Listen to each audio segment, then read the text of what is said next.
place that he has given to us to be here. Initially, we planned that we will be in the North American Convention, but as it pleased God, God wanted us to be here now. So we want to thank the Almighty God for joining mercies, and I also want to especially thank our pastor here, Daddy and Mommy. We want to appreciate. Can you please celebrate them? I mean, for I want to thank God for the great work that God is doing through you. You will not be tired in Jesus' name. God will send helpers to you. Amen. And as you are doing this work, I pray that everything concerning you, my Father, will perfect it. Amen. In the name of Jesus. Let's have a seat. And I also want to thank God for all the ministers, all the workers. I want to thank God for their life. And there's somebody I need to celebrate, and that person is you. Can you celebrate yourselves?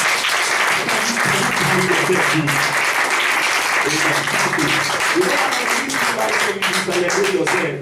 When I got here this morning, I saw the great work that you people are doing, and I saw the number of people that I was tempted to ask, if not because the pastor told me the last time I came and yesterday that it's not that you have been getting help from IMF. He said all the work that you people have done, you have done it within, and that means that you are wonderful. That's why I'm celebrating you. Please celebrate yourself with me. I want to thank you for your work, and I know that the Lord who has started this work, He will complete it in the name of Jesus. Yeah. You will not be tired. Please, I have this for you. There's nobody that labors for God that there's no reward for him. Please don't be tired. Let's do the work of the Master. He takes the light in you. I know that many of us are students. As you have come here live to obtain a certificate, you will not go back empty. Amen. In the name of Jesus. This morning, just for a few minutes, I want to just challenge us on the sermon I think as Be the Caleb. Can somebody say Be the Caleb? Be the Caleb. Okay, say it to yourself. I will be the Caleb. I will be the Caleb. Okay, tell your neighbor, be the Caleb. You are going to be the Caleb in the name of Jesus. And from the Bible passage that have been read to us, particularly, I know that this story is not strange to many of us. You will discover that these 12 spies that were sent to the land, there were many things that were common to them. One is the fact that when God was giving instruction, He specifically told Moses that he needed to send men, and these men that were going to be sent, they were meant to be rulers. They were said to be the heads. And so they could mean that you are one of the people that is being sent to the land. Listen, sir, I need you to know. Do you know today that God has sent you to the land of St. Kitts to be a forerunner to somebody in your family? Take it or leave it. That's the truth. Before the children of Israel got to the land, these 12 men were sent ahead. So it might be because of what God is designed to do in this land, He has sent you ahead. And that's why I'm praying, you will not disappoint God in the name of Jesus. Yeah. When these 12 people came, they obeyed every instruction. If I go back home and look at the instruction, they were meant to build the land. They were meant to build the people in the land. They were meant to bring fruit of the land. The only thing that Moses told them was that they needed to be of men of courage to bring fruit. So they came and they gave report of what they saw. But thank God for somebody like Caleb who stood out. And that's why I'm praying for you today. In your family, you will stand out. Amen. In the land of in St. Kitts, you are going to stand out. Amen. Even where God will take you to in future, you will stand out in the name of Jesus. Amen. I began to ask myself, what made Caleb to stand out? What is it that can make a man to stand out? And one of the first things that came to my mind was that, is it because of the tribe that he came from? Because in verse 6 of Numbers chapter 13, the Bible made us to understand that the fact that Caleb came from the tribe of Judah. And ordinarily, Judah means praises. Or could we say that because Caleb came from the tribe of praises, that's what made him to stand out? I decided to do a bit of study, and I was trying to find out what made him stand out, what could also make you to stand out. And I'm going to give you about 4 things, either 4 or 5 things, depending on our time, on what can make a man to stand out. And one of the things that came to my mind is the fact that Caleb was a man that had passion for God, sir. Amen. Caleb was a man that knew God. And so the first thing that I want to beg us today is the fact that if you are going to stand out, you must be a man that knows God. So I discovered today that many of us, we claim to know God, but we see him afar off. But today, I want us to have an intimate relationship with God. In the book of Genesis chapter 17, we all know the story very well. The Bible made us to understand in verse 1 that when Abraham was about 90 something years, about 90 years old, and that's about 99 years, the Lord needed to appear to him. It was at the age of about 75 that God told him to leave his father's house in Genesis chapter 12. And look at it, from Genesis chapter 12 to chapter 17, he had been walking with God. He obeyed God. But one thing that surprised me is the fact that he did not know much of God. So that's why the word needed to tell Abraham again. He said, I am the Almighty God. What did he say? He said, walk before me and be thou perfect. And so the first thing that can make you stand out, the first thing that can make you to confront your Red Sea, the first thing that you need that can make you to confront your Goliath is the fact that you must know God. That's why the Bible tells me, he said, those that know their God, what did he say? He said they will be strong and they will do exploit. There's a lady in the house, there's a young man in the house, you are going to do exploit. Amen. And by the reason of the fact that you are going to be strong in the Lord, God will possess the land for you. Amen. In the name of Jesus. And so I need you to know today, it is not the length of time that you are a Christian, that you become born again, that makes you to know the Lord. How do you know the Lord? One of the things that makes you to know the Lord is dwell in the word of the Lord. I mean, know the plan of God for you. Know the thought of God for you. Like I told us, these 12 men, they were elders. They were meant to be heirs of their homes. They were people that left Egypt. They saw the miracles. They witnessed the parting of the Red Sea. They saw how God fed them with manna from heaven. But yet, they did not know God. And so if you are going to stand out today, you must know God. Have the experience of God. Don't know him at the first level. Know him in depth. And you can know him in depth by searching his word, by dwelling in his word. The second thing that you need to know, if you are going to stand out, is the fact that you discover that Caleb was not a noise maker. He was not a man of many words. And in my dialect, where I came from, they used to say something, that it is empty vessel that does what? That it makes the most noise. I mean, noise makers will jump up and down and they are empty. May you not be empty. Yeah. In the name of Jesus. So you can begin to discover the many words of the 10 spies. When you go back to Numbers chapter 13, when you look at 27 to 29, look at all their statements. Look at all they said. And go back to 31 and 33. But you discover that the word of Joshua, there were few words. He did not speak beyond verse 30, sir. The Bible says, and Caleb stilled the people before Moses and said, let us go up at once and possess it, for we are what, sir? For we are well able to overcome it. That was all, sir. Every other statement that was said, they were said by the 10.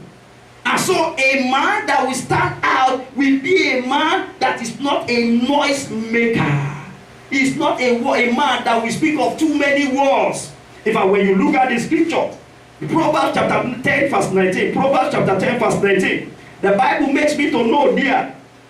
He said, in the multitude of words, there wanted not sin, but he that refraineth his lips, his words is wise. May you be wise. Amen. In the name of Jesus. Amen. And that's why when you look at the confrontation of David and Goliath, or Goliath against the children of Israel, you know, he was a man that was filled with so many words. And I need you to know today, one of the traps by which the devil set for children of God is that he wants to trap them by their words. He wants to catch them by their words. So please, I want to beg you, if you are going to stand out, you must be, you don't be a noise maker, be an action man. Be a man of few words. Let your word be full of power. And that's why our Father in the Lord will always tell us something. He said that each time he ministered, we see crowd of people coming out, giving their life to the Lord Jesus Christ. He will not jump up and down, and he will not struggle. But one of the things we have discovered that he had shared with us is the fact that he had gotten his power on his knees. He told us recently, he said that most of the time, before he would stand to minister for 1 hour, he said he has spent 2 hours praying in the room. Why don't you settle your case in the inner room? I mean, it is noise make, it is people who are empty that makes noise. And so if you are going to stand out, be a man that is full of few words. Number 3, don't forget the first thing I told us. If you are going to stand out, what did I say? You must know your God. Know him intimately. Know him passionately. Don't know him at the face value. Know him in depth. And the second thing I told us is that don't be a noise maker. Don't be a man that is full of many words. Even at a point in time when they went to the Lord Jesus Christ and they were asking him so many things, you know what he said? He said, thou dost seest. He did not go beyond that. Number 3 is the fact that though not a noise maker, he is a man that will never condone his subordination. Amen. We discovered that Caleb never condoned his, he never allowed the 10 to subordinate his God. He never allowed them to be rude to his God. He never compromised. Brethren, I want to challenge us in this land that wherever God is going to send you to, I mean, stand out. Don't compromise your faith. Don't compromise your stand. I mean, don't let people know what you believe in. Let people know your stand in every situation. Let them know that you will not take it. But one thing I've discovered is that many of us, we are only Christians in the church. We need to be Christian in our place of work. Let them know who we are. Let them know our faith. And that's why I thank God for somebody like Shadrach, Meshach, and Abednego. In the book of Daniel, chapter 3, 16 to 17. The Bible made us to understand that the fact that the wicked king raised up golden image, and he needed to tell these 3 Hebrew men to bow before the God of the king. But you know what they said? They said, we will not bow before your God. They said, our God can do what? Can deliver us. Even if he's not going to deliver us, we will not bow to your God. And they needed to prepare a fiery furnace. He had to eat it 7 times. But yet, they did not compromise. Brethren, I want to put it to you today. I have never seen somebody in the scripture. I have never seen somebody in this life that declared his stand for the Lord Jesus Christ and he was disappointed. If they were not disappointed, I have a good news for you. You will never be disappointed. Yeah. In the name of Jesus. I mean, there are many ways that many of us have condoned our faith. Oh, it doesn't matter. Oh, is it not for you to just do this? You know, and you'd say, at least by the time I get back to church, I will restitute.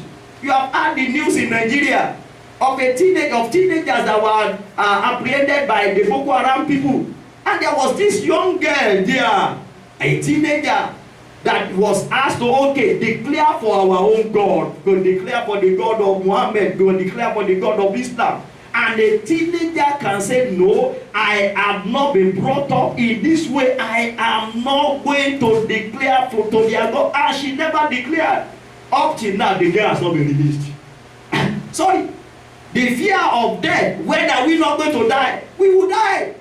The Bible says it is appointed unto man to die how many times, sir? 2 times? 3 times? Is that what your Bible says? He said it is appointed unto man to die only once. He said after this, there's judgment. And that's why I always tell people, anybody who is not ready to take risk for God, God cannot take risk for him. That's the truth.